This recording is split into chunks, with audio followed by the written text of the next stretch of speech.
Sanbona, before we start, I'd like to mention that I invited the CEO of Standard Bank, Mr. Sim Shabalala, to be part of the public conversation.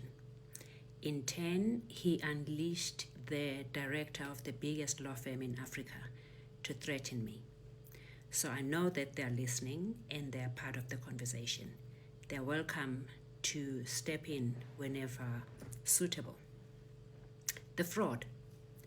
I went to a dealership, I chose a car, they gave me the price, I paid cash for the car.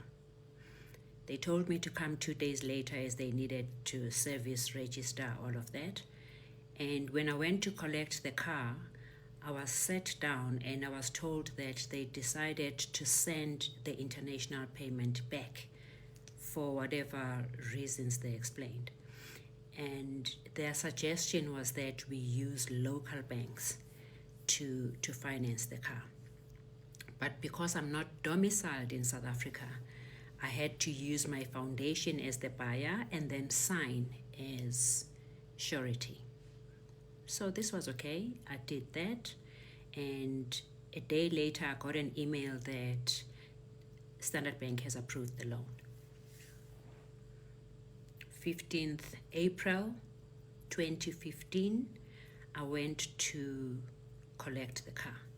I signed all the legal documents, the installment sale agreement, the contract, and the insurance papers. At the end of the month, when they deducted, they took double the agreed, well, nearly double the agreed installment. So I called Standard Bank and I said, there's a mistake. You have taken nearly double what we agreed upon. And they said, who are you? We don't know you. I said, oh, the car is registered in my foundation. And they said, no, this is not registered in your foundation's name, and neither is it registered in your name. We don't know you. The following month, they took nearly double the installment again. I went to Standard Bank. I spoke. I tried everything I could. They were just not listening to me. The third month, they took the double installment again. So I wrote a letter of demand. I said I demand to see the installment sale agreement that I signed because it has the correct installment in it. Secondly, I'm going to stop paying until you tell me who my car is registered to and until I see the installment sale agreement that I signed.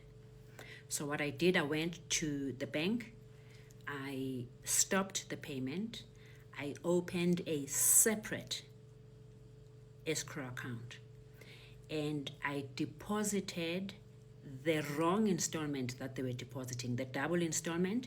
I deposited that into the new account every month so that whatever they do, they cannot accuse me of not having the installment. So I made sure that every month I deposit that installment, and I just sat back.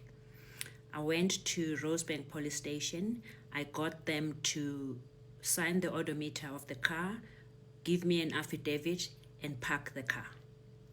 So I stopped using the car, I stopped paying, I bought a new car, and I waited for Standard Bank to come back.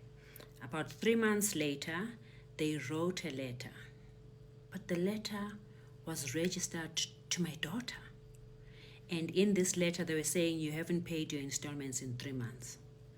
So we went to Standard Bank and we said, there's obviously a mistake. I don't know where my daughter fits in, but the car was bought by my foundation, which is the account that you were deducting from. And secondly, I signed as surety. My daughter comes from school. She's a student. She's never worked.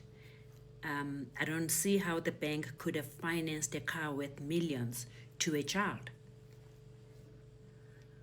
That's where the fight started.